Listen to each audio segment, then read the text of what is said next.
Dear students, welcome you once again to my daily grammar class. দেখো আজ এই ক্লাসে আমি তোমাদের একটা গুরুত্বপূর্ণ বিষয় নিয়ে হাজির হয়েছি। সেটি হলো হত্যা এবং ভয় সংক্রান্ত কিছু গুরুত্বপূর্ণ English word expression, one word expression তোমাদের কাছে নিয়ে হাজির হয়েছি।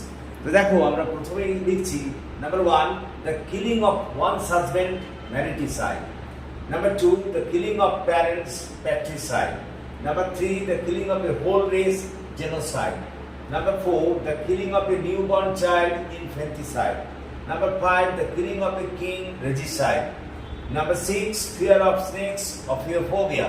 Number 7, fear of dead body, necrophobia. Number 8, fear of animals, zoophobia. Number 9, fear of water, hydrophobia.